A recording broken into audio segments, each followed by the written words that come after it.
પડે એવી રીતે કેસ વાળવા આવડે શીખરો મે બનતા કે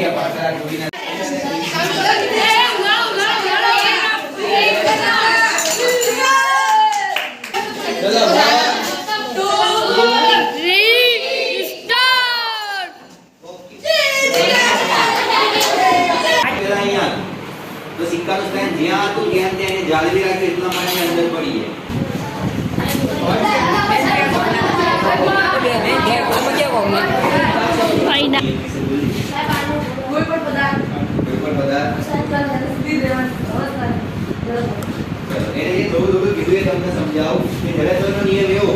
કોઈ પણ પદાર્થ હોય એ પોતાની જગ્યા સ્થિર રાખવા માટે પ્રયત્ન